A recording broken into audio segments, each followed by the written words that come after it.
પ્રભુ ઈસુ પોતાના લોકોને ચેતવણી આપે છે, સાવધાન રહો કે જૂઠા ભવિષ્ય વક્તાઓ તમને ભમાવે નહીં.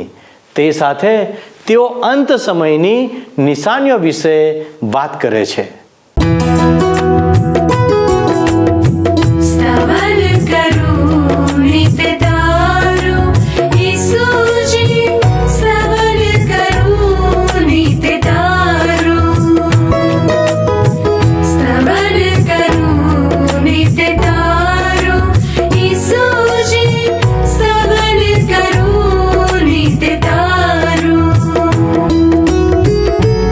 आज सवारे साध सुनी तो महिमा करूं प्रभु तारो,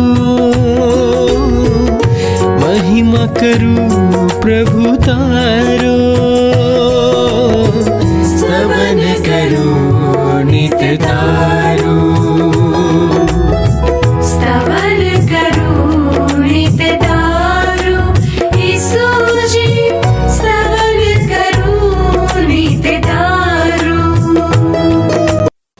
પ્રિય મિત્રો, ફરી એકવાર સ્તવન બાઇબલ અભ્યાસ કાર્યક્રમમાં આપનો આવકાર કરું છું. હું આશા રાખું છું કે આ વચનોના અભ્યાસ દ્વારા તમે નિરંતર ઈશ્વરના આશીર્વાદો પ્રાપ્ત કરી રહ્યા છો.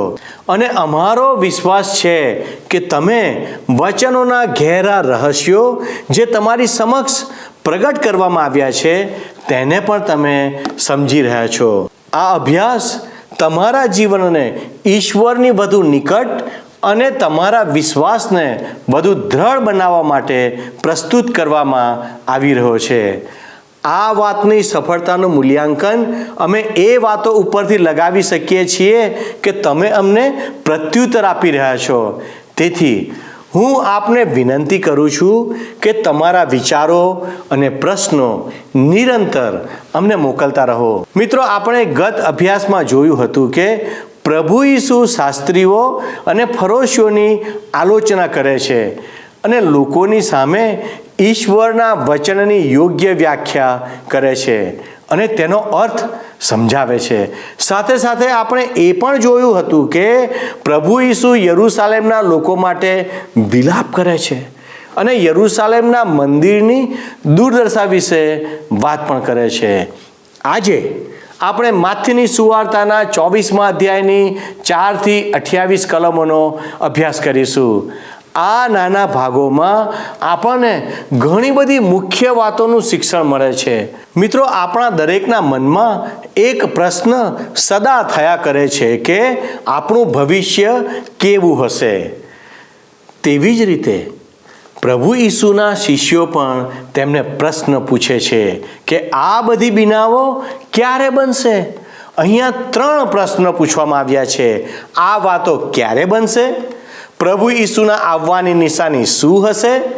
અને દુનિયાના અંતની શું નિશાની હશે? આ ભાગમાં આપણે જોઈશું કે પ્રભુ ઈસુ આ 3 પ્રશ્નોના ઉત્તર આપે છે. મિત્રો, આ 3 પ્રશ્નો આપણા માટે પણ ખૂબ જ અગત્યના છે, કારણ કે આપણે પણ પ્રભુ ઈસુના આગમનની રાહ જોઈ રહ્યા છીએ. ખરું ને? તો આવો પ્રાર્થના સાથે આ અભ્યાસમાં આગળ વધીએ અને આ 3 પ્રશ્નોના જવાબ મેળવીએ. પ્રિય મિત્ર, શિષ્યોએ જે પ્રભુ ઈસુ ખ્રિસ્તને પ્રશ્ન પૂછ્યો કે તમારા આગમનની અને દુનિયાના અંતની નિશાની તરીકે શું બનશે 3જી કલમમાં, તો એના ઉત્તરમાં 4થી કલમમાં લખ્યું છે કે ઈસુએ જવાબ આપ્યો, સાવધ રહો, કોઈ તમને મૂર્ખ ન બનાવે તેનું ધ્યાન રાખો.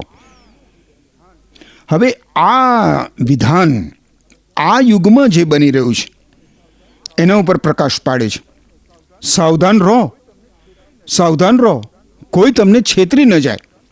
ચેતવણી આપતા પ્રભુ ઈસુ ખ્રિસ્ત એ વિપત્તિ કાળ વિશે, અંત સમયમાં આવનાર ઈસુ ખ્રિસ્તના વિરોધીના સમય વિશે પ્રકાશ આપે છે.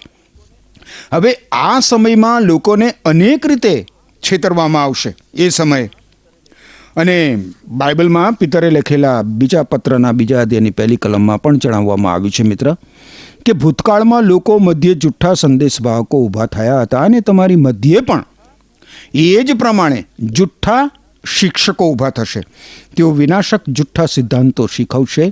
તેમનો ઉદ્ધાર કરનાર પ્રભુનો નકાર કરશે. તેમનો ઉદ્ધાર કરનાર પ્રભુનો નકાર કરશે. આગળ 5મી કલમમાં જોઈએ તો લખ્યું છે, પ્રભુ ઈસુ ખ્રિસ્ત કહે છે પોતાના શિષ્યોને, કારણ હું મસીહ છું, માનવ જાતનો અજોડ ઉદ્ધારક છું. એમ કહેતા મારું નામ લઈને ઘણા આવશે અને ઘણાઓને મૂર્ખ બનાવશે. આ યુગના અંત સુધીમાં તો સેંકડો લોકો મિત્ર પોતે ખ્રિસ્ત છે, મસીહ છે, એવો દાવો કરી ચૂક્યા હશે. પ્રભુ ઈસુ ખ્રિસ્ત ઓલિવ પર્વત ઉપર પોતાના શિષ્યોની સાથે છે અને આ પૃથ્વીના અંત ભાગમાં શું બનવાનું છે એના ઉપર પ્રકાશ આપી રહ્યા છે. 6ઠ્ઠી કલમ, તમે નજીક ચાલતા યુદ્ધનો કોલાહલ અને દૂર ચાલતા યુદ્ધના સમાચાર સાંભળશો, પણ તેથી ગભરાશો નહીં. આ બધું બનવાની જરૂર છે, પણ તેનો અર્થ એવો નથી કે અંત આવી ચૂક્યો છે. હવે મિત્ર, યુદ્ધો અને યુદ્ધોની અફવાઓ એ આ યુગના અંતની નિશાનીઓ નથી. ઈસુ ખ્રિસ્ત પોતાના શિષ્યો જ્યાં છે ત્યાંથી અંત સમયની વચ્ચે એક સેતુને, એક પુલને જોડે છે. ભૂતકાળમાં ઘણા મોટા યુદ્ધો થઈ ગયા છે, વિશ્વયુદ્ધો થઈ ગયા છે, પણ એથી આ યુગનો અંત આવી ગયો નથી. ઈસુ ખ્રિસ્ત સ્પષ્ટ શબ્દોમાં જણાવે છે કે યુદ્ધો અને યુદ્ધોની અફવાઓ એ અંત સૂચક નથી. 7મી અને 8મી કલમમાં પ્રભુ ઈસુ ખ્રિસ્ત કહે છે કે દેશો અરસપરસ યુદ્ધમાં ઉતરશે, રાજ્યો એકબીજા પર હુમલો કરશે, બધી જગ્યાએ દુકાળો પડશે અને ધરતીકંપો થશે. આ બધું તો પ્રસૂતિ વખતે થતા શરૂઆતના દુઃખ જેવું છે. આ પ્રમાણે યુદ્ધો, ધરતીકંપો, દુકાળો બધું જ થવાનું, પણ એ અંત સમય નથી. બહુ જ માનવજાતના ઇતિહાસની શરૂઆતથી તમે જુઓ તો યુદ્ધો થયા છે, દુકાળો પડ્યા છે, મરકીઓ આવી છે, અફવાઓ ફેલાય છે. એ બધું આપણે જાણીએ છીએ, પણ એનાથી કંઈ દુનિયાનો અંત નથી આવ્યો. આ બધું તો એ આવનાર ભયંકર ત્રાસદાયક દુઃખોની પ્રસ્તાવના રૂપ છે. વાસ્તવિકતા તો હજી આવી રહી છે મિત્ર. આગળ આપણે જોઈએ તો 9મી કલમમાં શું કહે છે? પ્રભુ ઈસુ ખ્રિસ્ત કહે છે 9મી કલમમાં, ત્યાર પછી તમારી ધરપકડ કરવામાં આવશે અને સજા પામવાને માટે તમે સત્તાધીશોને સોંપી દેવાશો અને તમને મોતની સજા થશે. ત્યાર પછી તમારી ધરપકડ કરવામાં આવશે અને સજા માટે તમને સોંપી દેવામાં આવશે. હવે આ વિધાન કોના માટે કરવામાં આવ્યું છે? ઈસુ ખ્રિસ્તની મંડળી માટે નહીં, પણ ઇઝરાયેલી લોકો માટે, યહૂદી લોકો માટે આ વિધાન પ્રભુ ઈસુ ખ્રિસ્ત કરે છે. કારણ કે એવું બનશે ત્યારે તો પ્રભુ ઈસુ ખ્રિસ્તની મંડળી આકાશમાં ઈસુ ખ્રિસ્ત સાથે ઊંચકાઈ ગઈ હશે. સમગ્ર માનવજાત, સર્વ પ્રજાઓ યહૂદી પ્રજાની વિરુદ્ધ થઈ જશે એ સમયે. 10મી અને 11મી કલમમાં કહે છે કે આ સમયે ઘણા પોતાના વિશ્વાસનો ત્યાગ કરશે, તેઓ એકબીજાને દગો દેશે અને ધિક્કારશે. વળી ઘણા જુઠ્ઠા સંદેશવાહકો દેખા દેશે અને ઘણાને મૂર્ખ બનાવશે. જેમ આપણે અગાઉ જોઈ ગયા મિત્ર, એ પ્રમાણે તમે શબ્દ ઈસુ ખ્રિસ્તની મંડળી માટે ઈસુ ખ્રિસ્ત નથી વાપરતા, યહૂદી પ્રજા માટે વાપરે છે. અને ઈસુ ખ્રિસ્તની મંડળી તો અવકાશમાં ઉપર ઊંચકાઈ ગઈ હશે પ્રભુ ઈસુ ખ્રિસ્તની પાસે, અને એટલે યહૂદી પ્રજાએ જુઠ્ઠા પ્રબોધકોથી સાવધ રહેવાની જરૂર છે આવનાર સમયોમાં, એવું પ્રભુ ઈસુ ખ્રિસ્ત કહે છે. પણ આજે ઈસુ ખ્રિસ્તની મંડળીએ જુઠ્ઠા શિક્ષકોથી સાવધ રહેવાનું છે, બાઇબલના જુઠ્ઠા શિક્ષકોથી. કારણ કે આજે પ્રબોધકો નથી, શિક્ષકો છે. 12મી કલમ કહે છે, દુષ્ટતા એટલી બધી વધી જશે કે જેથી ઘણા લોકોનો પ્રેમ ઠંડો પડી જશે. આ એક સિદ્ધાંત છે મિત્ર, અને આવા ઘણા બધા સિદ્ધાંતો ઓલિવ પહાડ ઉપરના વાર્તાલાપમાં આપવામાં આવ્યા છે. આજે પણ આપણને આ હકીકત જોવા અને અનુભવવા મળે છે. ભ્રષ્ટાચારને લીધે, અનૈતિકતાને લીધે, અન્યાયને લીધે, દુષ્ટતાને લીધે એકબીજા પ્રત્યેનો પરસ્પરનો પ્રેમ સાવ મંદ પડી ગયો છે. ઘરમાં જુઓ, ઘર કુટુંબમાં જુઓ, સમાજમાં જુઓ, જ્યાં જુઓ ત્યાં આ વાત સાચી પુરવાર થઈ જ જાય છે. અરે અંત સમયમાં તો આનાથી પણ વધારે ભયંકર પ્રમાણમાં પ્રેમ સદંતર ઠંડો પડી જશે. એક વ્યક્તિને બીજી વ્યક્તિને કોઈ લાગણી કે કોઈ પ્રેમ એકબીજા માટે પરસ્પર હશે જ નહીં ને. 13મી કલમ કહે છે, પણ અંત સુધી જે ટકી રહેશે તેનો ઉદ્ધાર થશે. હવે પ્રશ્ન એ છે કે અંત સુધી કોણ ટકશે?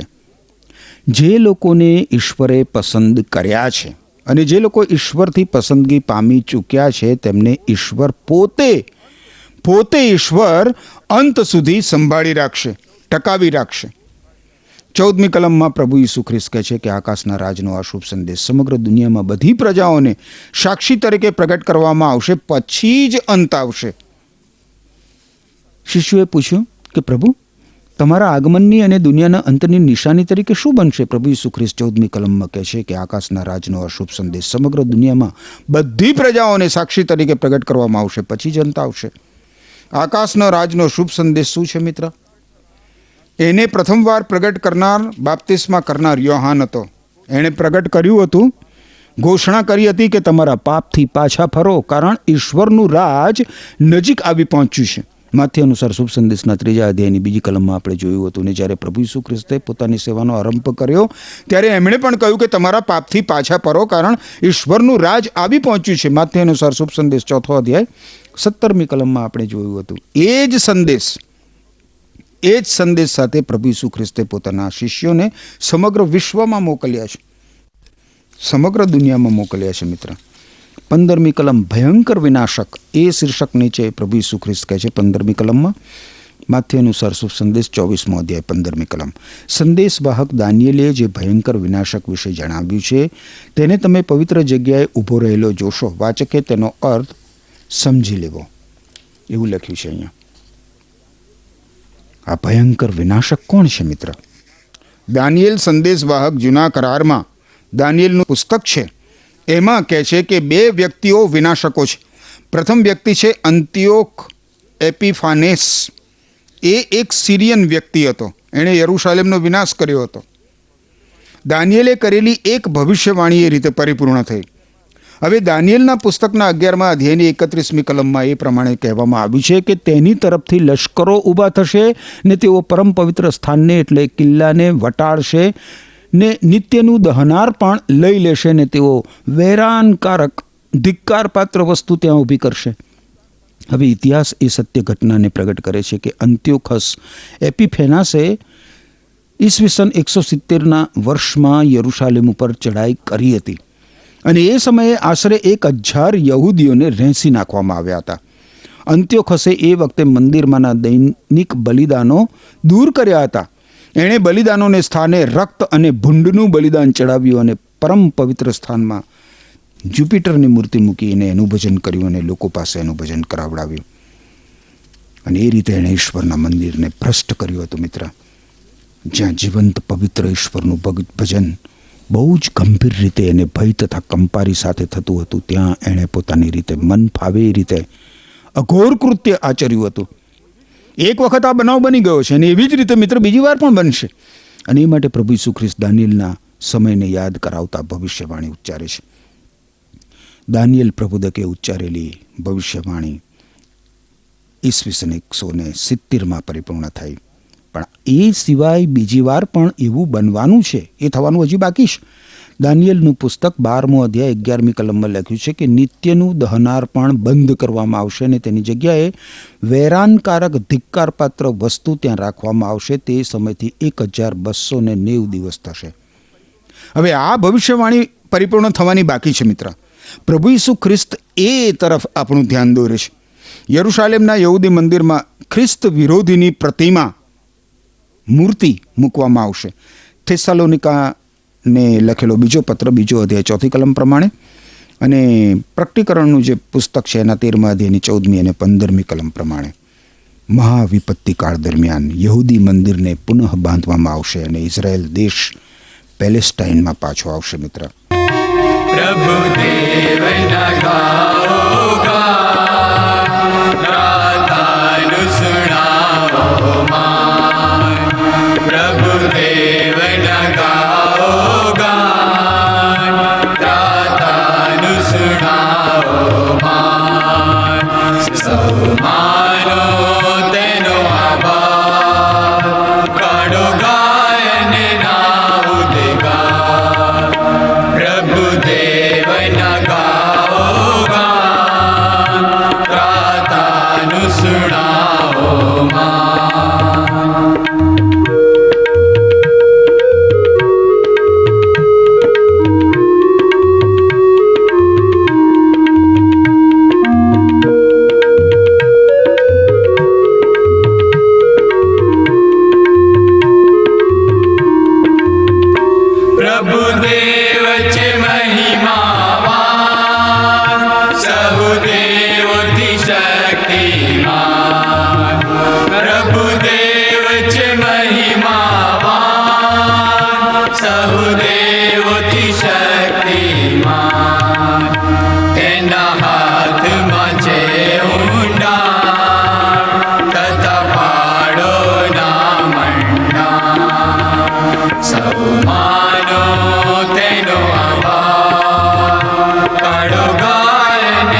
હવે 16મી કલમ આપણે જોઈએ.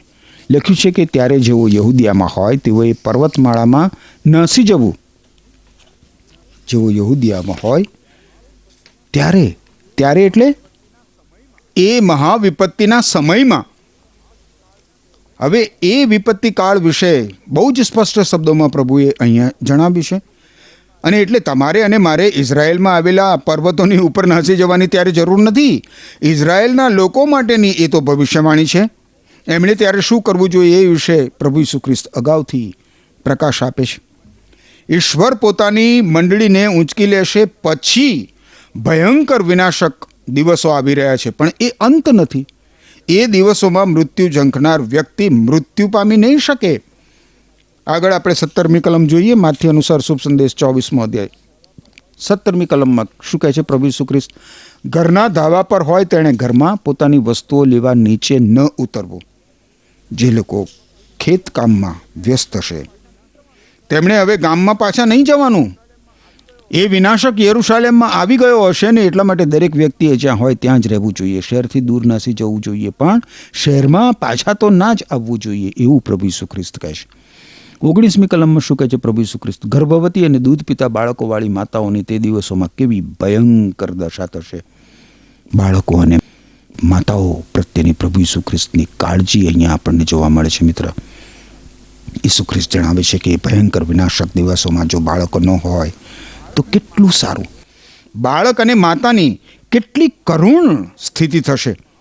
એવું કહે છે કે મહાવિપત્તિ કાળ આવતા પહેલાં દુનિયામાં બહુ જ વસ્તી વધારો થઈ જવાનો, વસ્તી વિસ્ફોટ વારું. આગળ 20 અને 21 કલમો જોઈએ તો લખ્યું છે કે આ નાસભાગ શિયાળામાં કે વિશ્રામવારના દિવસે ન બને તે માટે ઈશ્વરને પ્રાર્થના કરો, કારણ પૃથ્વીના આરંભથી આજ દિન સુધીમાં કદી ન પડી હોય એવી ભયંકર એ મુશ્કેલી હશે, અને એવી મુશ્કેલી ફરી કદી આવશે પણ નહીં. યહૂદી લોકો વિશ્રામવારને, શાબાત દિનને પાળે છે. આપણા કેલેન્ડર પ્રમાણે મિત્ર એ શનિવારનો દિવસ. હવે અહીંયા આ એક બીજી સાબિતી છે કે પ્રભુ ઈસુ ખ્રિસ્ત સીધા માત્ર યહૂદી લોકોને જ ઉદ્દેશી રહ્યા છે. ઈસુ ખ્રિસ્ત પર વિશ્વાસ કરનાર વ્યક્તિ પ્રભુ ઈસુ ખ્રિસ્ત જે દિવસે સજીવન થયા એટલે રવિવારને દિવસે એ રવિવારને પ્રભુના દિવસ તરીકે સામૂહિક રીતે ભજન કરે છે. હવે 21મી કલમમાં જણાવ્યા પ્રમાણે એવી ભયંકર એ મુશ્કેલી હશે. સંદર્શનનું પુસ્તક, પ્રકટીકરણનું પુસ્તક 7મો અધ્યાય 14મી કલમમાં જણાવ્યા પ્રમાણે એ લોકો તો ભારે સતાવણીમાં પસાર થઈને આવેલા છે અને તેઓએ પોતાના વસ્ત્રો હલવાનના લોહીમાં ધોઈને ઉજળા કર્યા છે, એવું એ સમયના લોકો માટે કહેવામાં આવ્યું છે. આ મહાવિપત્તિ અનોખી હશે મિત્ર. ભૂતકાળમાં કદી જ એવી વિપત્તિ પડી નહીં હોય અને ભવિષ્યમાં પણ કદી એવી વિપત્તિ નહીં પડે. મહાવિપત્તિ કાળ એ આ યુગનો અંત સમય હશે, જેના વિશે ખુદ પ્રભુ ઈસુ ખ્રિસ્ત અદ્ભુત પ્રકાશ આપે છે. 22મી કલમ કહે છે, પણ ઈશ્વરે થોડા દિવસ ઘટાડ્યા છે.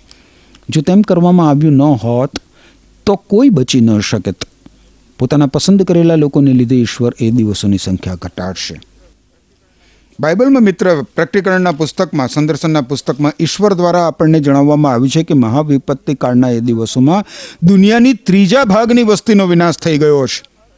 આજે ઉનાળામાં માત્ર 45 ડિગ્રી જ ગરમી હોય તો કેટલા બધા માણસો લૂના કારણે મૃત્યુ પામે છે. પણ ત્યારે તો એ સૂર્યની અતિશય ગરમીમાં કેટલા બધા લોકો નાશ પામશે. પ્રકટીકરણમાં એક બીજા પ્રસંગમાં જણાવવામાં આવ્યું છે કે દુનિયાની 4થા ભાગની વસ્તીનો નાશ થશે. 4થા ભાગની વસ્તીનો નાશ થશે. આ સાચી જ અનોખી ઘટના હશે મિત્ર. પ્રકટીકરણના 6થા અધ્યાયમાં, સંદર્શનનું પુસ્તક છે એના 6થા અધ્યાયમાં, બાઇબલમાં જે છેલ્લું પુસ્તક છે એ સંદર્શનનું પુસ્તક, પ્રકટીકરણનું પુસ્તક, એના 6થા અધ્યાયમાં 2 અશ્વો, જુદા જુદા 2 ઘોડાઓ વિશે જણાવવામાં આવ્યું છે. એ આપણને એ આવનાર વિનાશ વિશે જણાવે છે. દાખલા તરીકે લાલ ઘોડો યુદ્ધ વિશે, કાળો ઘોડો દુકાળ વિશે, ફિક્કા રંગનો ઘોડો મરણ વિશે. અને એમ પૃથ્વી ઉપર એ સમયે તો મહા મોટી વિપત્તિ આવશે. ઈશ્વરના વચનો મિત્ર આપણે આવનાર વાસ્તવિકતા વિશે સાવધ કરે છે, આપણને ચેતવણી આપે છે. પૃથ્વીના પેટાળમાં, વાતાવરણમાં અને માણસની પાસે પણ વિનાશક સાધનો છે. અણુબોમ્બનો વિચાર કરો. અરે સેંકડો ટનની સંખ્યામાં પૃથ્વી ઉપર અણુબોમ્બો છે. એકમાત્ર એટમ બોમ્બ, અણુ બોમ્બ વિશાળ જન સમુદાયને મૃત્યુમાં ધકેલી દઈ શકે છે. માથ્યુ અનુસાર શુભ સંદેશના 24મા અધ્યાયની 22મી કલમમાં ઈશ્વર આપણને જણાવે છે કે ઈશ્વરે થોડા દિવસ ઘટાડ્યા છે. જો એમ કરવામાં આવ્યું ન હોત તો કોઈ વ્યક્તિ બચી શકત નહીં. પોતાના પસંદ કરેલા લોકોને લીધે ઈશ્વરે દિવસોની સંખ્યા ઘટાડશે. ઈશ્વર માણસને આત્મહત્યા નહીં કરવા દે એ સમયોમાં, અને એટલે ઈશ્વર એ મહાવિપત્તિ કાળને ટૂંકાવી દેશે. તમે જુઓ, ઈશ્વરની દયા કેટલી બધી છે, અપરંપાર દયા. પ્રભુ ઈસુ ખ્રિસ્ત એમના આ પૃથ્વી ઉપર પાછા આવવા વિશેની ખાતરી આપણને આપે છે, અને એમના પાછા આવતા પહેલાં કેવી કેવી નિશાનીઓને કેવા કેવા ચિહ્નો થશે એ ઉપર પ્રકાશ પાડે છે. 23 થી 25 કલમો જોઈએ તો લખ્યું છે, ત્યારે જો કોઈ તમને કહે કે મસીહ અહીં છે અથવા તો ત્યાં છે તો તેનું માનતા નહીં, કારણ જુઠ્ઠા મસીહો અને જુઠ્ઠા સંદેશવાહકો આવશે. શક્ય હોય તો ઈશ્વરના પસંદ કરેલા લોકોને છેતરવાને માટે તેઓ મહાન ચિહ્નો અને અદ્ભુત કાર્યો કરી બતાવશે. આ બધું મેં તમને પ્રથમથી જ જણાવી દીધું છે. ઈસુ ખ્રિસ્ત અહીંયા જે કહે છે, મિત્ર, એને ભૂલી જશો નહીં. ધ્યાનથી સાંભળો. ચમત્કારો કરવાની શક્તિ કે આવડત ઘણા બધા લોકોમાં હોય છે, અને એટલે ચમત્કાર કરનાર વ્યક્તિ ઈશ્વર છે, દૈવીય છે એવું માનવું ભૂલ ભરેલું છે. માત્ર ચમત્કારો દ્વારા આપણે વ્યક્તિને ઈશ્વર તરીકે, દૈવી વ્યક્તિ તરીકે ઓળખી શકીએ નહીં, ગણાવી શકીએ નહીં, કારણ કે ખ્રિસ્ત વિરોધી છેલ્લા સમયમાં બહુ જ મોટા ચમત્કારો કરશે, અને એટલે ચમત્કારના માપદંડ વડે આપણે કોઈ વ્યક્તિને ઈશ્વર કે દૈવી પુરુષ તરીકે ઓળખાવી શકીએ નહીં. જીવંત ઈશ્વરથી એ બાબત દૂર લઈ જનાર, અનૈતિક, જૂઠ અને છેતરપિંડીવાળું જીવન જીવનાર વ્યક્તિ કેવી રીતે ઈશ્વર હોઈ શકે? કેવી રીતે ઈશ્વર હોઈ શકે? વારું, આગળ 26 અને 27 કલમ જુઓ. કદાચ કોઈ આવીને તમને કહે કે ત્યાં વેરાન જગ્યાએ તે છે, તે એટલે કે મસીહ, મુક્તિદાતા પ્રભુ ઈસુ ખ્રિસ્ત, તો ત્યાં જતા નહીં. અથવા એમ કહે કે ત્યાં તે સંતાઈ રહ્યા છે, તો તે માનતા નહીં. કારણ જેમ વીજળી આકાશમાં પૂર્વથી પશ્ચિમમાં ઝબકારા મારે છે, તેમ માનવ પુત્રનું એટલે કે પ્રભુ ઈસુ ખ્રિસ્તનું આગમન થશે.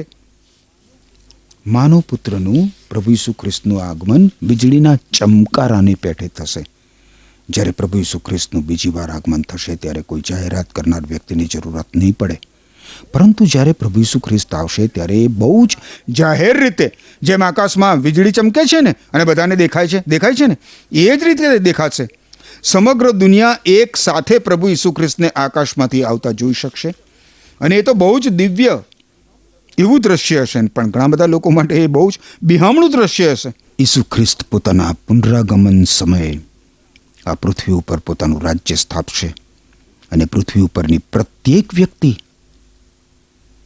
ઈસુ ખ્રિસ્તને અને એમના રાજ્યને જોઈ શકશે, અનુભવી શકશે.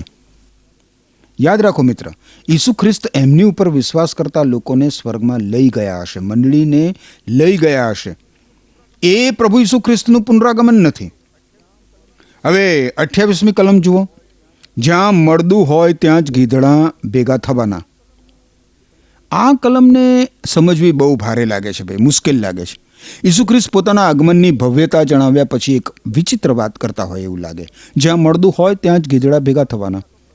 પરંતુ માનું છું કે આ તો પ્રભુ ઈસુ ખ્રિસ્તના આગમન પછીના ન્યાય ચુકાદા વિશે જણાવવામાં આવ્યું છે આ વિધાન દ્વારા. ઈસુ ખ્રિસ્તનું પ્રથમ આગમન ઉદ્ધારકર્તા તરીકે, માનવજાતના અજોડ ઉદ્ધારક તરીકે, માનવજાતના મુક્તિદાતા તરીકે થયું હતું. જ્યારે સમગ્ર માનવજાતના પાપો પોતાના શિરે લઈને પ્રભુ ઈસુ ખ્રિસ્તે માનવી વતી માનવીના પાપનો દંડ ભરપાઈ કરવા ક્રૂસ ઉપર મૃત્યુ સહન કર્યું, અને ત્રીજે દિવસે મૃત્યુમાંથી સજીવન થયા. અને એટલે મિત્ર, જે કોઈ ઈશ્વર પુત્ર પ્રભુ ઈસુ ખ્રિસ્ત ઉપર આજે વિશ્વાસ મૂકે છે એનો ન્યાય ચૂકવાઈ જાય છે, એના પાપો ભૂંસાઈ જાય છે. ઈશ્વર એને પાપી ગણતા નથી, અન્યાયી ગણતા નથી, પરંતુ જે કોઈ પ્રભુ ઈસુ ખ્રિસ્તની ઉપર વિશ્વાસ મૂકતા નથી એ અપરાધી ઠરી ચૂક્યા છે. ઈશ્વરનું વચન એવું કહે છે, યોહાન અનુસાર શુભ સંદેશ છે બાઇબલમાં, નવા કરારના વિભાગમાં, એના 3 અધ્યાયની 18મી કલમમાં લખ્યું છે કે ઈશ્વર પુત્ર પ્રભુ ઈસુ ખ્રિસ્ત પર જે કોઈ વિશ્વાસ મૂકે છે તે સજાપાત્ર ઠરતો નથી, પરંતુ જે કોઈ વિશ્વાસ મૂકતો નથી તે પોતાના પાપો માટે સજાપાત્ર ઠરી ચૂક્યો છે, કારણ તેણે ઈશ્વરના એકના એક પુત્ર પ્રભુ ઈસુ ખ્રિસ્ત પર વિશ્વાસ મૂક્યો નથી.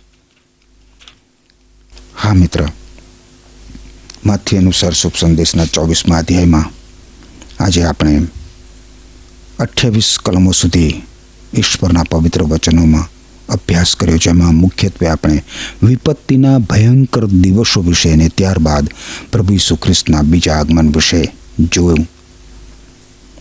તમે મિત્ર ઈસુ ખ્રિસ્ત પર વિશ્વાસ મૂકીને ઈશ્વરના આશીર્વાદોના ભાગીદાર બની શકો છો, પાપોની માફી પ્રાપ્ત કરી શકો છો, ઈશ્વર પાસેથી અનંત જીવન મેળવી શકો છો, સ્વર્ગના ભાગીદાર બની શકો છો. એમ કરવા માટે ઈશ્વર તમને કૃપા આપો. આમેન. મિત્રો, હું આશા રાખું છું કે હવે તમને એ વાતની સમજણ પડી ગઈ હશે કે ખ્રિસ્તી જીવનમાં સંકટ અને કલેશ સાથે સાથે ચાલે છે. જો આપણે વિશ્વાસી છીએ તો આ બાબતો માટે આપણે તૈયાર રહેવું જોઈએ. આપણા જીવનમાં નિરંતર ગેરમાર્ગે દોરનાર શિક્ષણ આવશે, ઘણા બધા જૂઠ્ઠા પ્રબોધકો આવશે અને આપણને પણ ભરમાવવાનો પ્રયત્ન કરશે. ઘણા તો એમ કહેશે કે હું ખ્રિસ્ત છું, પણ વાલા દર્શક મિત્રો, ખ્રિસ્ત તો માત્ર એક જ છે જેમણે 2000 વર્ષો પૂર્વે પોતાનું બલિદાન વધસ્તંભ ઉપર આપી દીધું, જે પવિત્ર આત્મા દ્વારા કુંવારી મરિયમને પેટે જન્મ્યા, નિર્દોષ હોવા છતાં આપણા પાપોને માટે દુઃખ સહન કર્યું અને મરણ પામ્યા. પછી ત્રીજે દિવસે સજીવન થયા અને સ્વર્ગમાં ગયા. પ્રભુ ઈસુનો કોઈ વિકલ્પ જ નથી. તે જ એકમાત્ર ઈશ્વરનું હલવાન છે. વચન પ્રત્યેની આપણી તટસ્થતા આપણને ઈશ્વરના વચન માટે ટકાવી રાખે છે. આપણા ખ્રિસ્તી જીવનમાં બધા દુઃખો ઉપરાંત ઈશ્વરના વચનો ઉપર પ્રેમ કરવો અને તેમનામાં ટકી રહેવું, એ જ આપણું કાર્ય છે અને એ જ ખ્રિસ્તી જીવન છે. પ્રભુ ઈસુ માથી લખેલી સુવાર્તા 24મા અધ્યાયની 13મી કલમમાં કહે છે, પણ અંત સુધી જે ટકશે તે જ તારણ પામશે. ધીરજ સાથે પ્રભુમાં ટકી રહેવું એ જ વિશ્વાસીનું કર્તવ્ય છે. પ્રિય મિત્રો, અમે આપના વિચારો અને પ્રશ્નોની રાહ જોઈએ છીએ, માટે તમે ચોક્કસ અમને ફોન, મેસેજ અથવા મિસ કોલ પણ કરી શકો છો. હવે પછીના પ્રસારણમાં તમારી સાથે ફરી મુલાકાત થશે. ત્યાં સુધી ધીરજપૂર્વક પ્રભુના વચનોમાં ટકી રહો. ઈશ્વર તમને આશીર્વાદ આપો. આમેન. શું તમને આ કાર્યક્રમ ગમ્યો? અત્યારે જ અમને મિસ કોલ કરો.